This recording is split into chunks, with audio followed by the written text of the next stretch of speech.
the idea of a mastermind is that everybody contributes, and that what we're really doing is we come together and we actually access a greater level, a greater insight, you know, the collective unconscious, when we bring all our creativity and intellect to the one space. And so what we will find is that one idea really kind of inspires another. And so where we get great ideas is by really coming together and being open and creative, not being attached to I have the right way to do it. You know, I can kind of go, here's a path. There we go, that's a really cool path, and let's take a turn here, and we can explore that together as well. But what I want to do today is kind of think about where we find ourselves. A lot of us, anybody else other than me ever have any kind of like economic impact with what's going on right now? Is it anybody recognize some things are going on? You know, I think that if we could look at this collectively, you know, I don't know that there's an industry right now that's not being hit. Maybe it's yours is being hit in the positive way because people are having bad credit, right? But so what we look at is say, okay, so things are challenging, right? You know, if we look at the value of assets globally, you know, trillions and trillions and trillions of dollars have gone away on balance sheets. Whether they were ever there or not really is debatable, right? But a lot of us are feeling the impact of that. Our perception of the amount of wealth that we have has changed.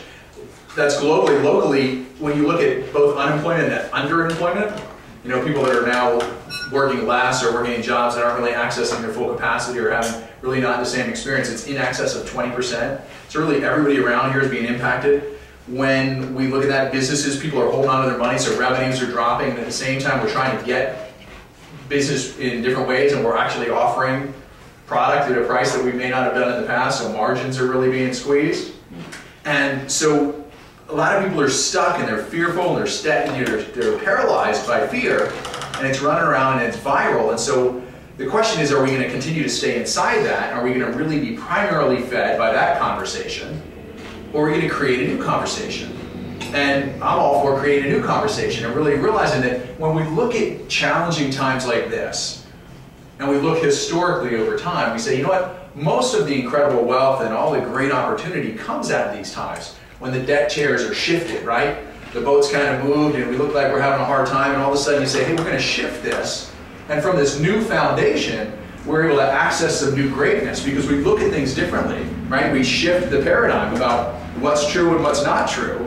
And what we may have believed were global truths no longer are. And so now we're willing to see things a little differently.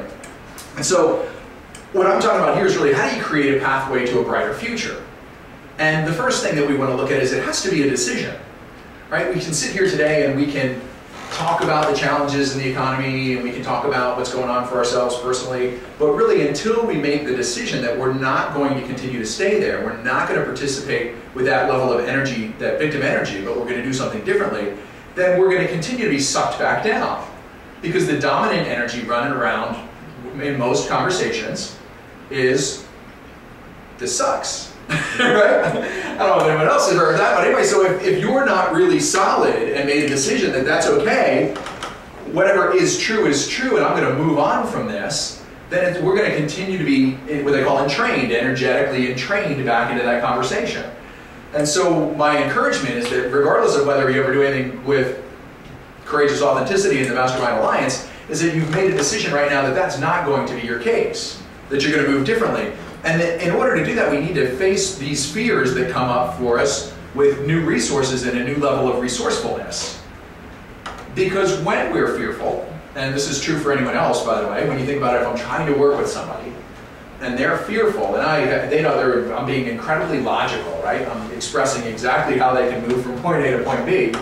But if they're still in fear, what's the likelihood that they're actually even hearing me? It doesn't exist, does it? You ever try to have like a conversation with somebody who's really deep in fear? And I didn't really understand this for a long time. I was just like, why don't they get this? I'm so logical. I told them. Well, what's going on is the brain actually doesn't function at that point. Physiologically, what happens is the brain stops functioning in the same way. The part of your brain, the frontal cortex, actually releases brain into the center of your brain where your emotions are, where you can be more reactive, right? Fight or flight. Everything goes in there, blood goes out to the extremities, and you're ready to go fight the lions, tigers, and bears. Unfortunately, it's not really lions, tigers, and bears that we're facing. And it's not an acute attack, it's a chronic situation where every day we have to wake up and engage the world. right? So the way that we're functioning with that level of fear really isn't going to be helpful. So the idea is we have to shift out of that. We have to make a decision, I'm not going to be there.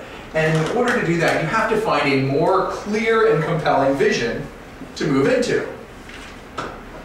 If we come from a place of fear, what's going on is we're kind of looking at the situation right now and extrapolating it forward into the wrong direction.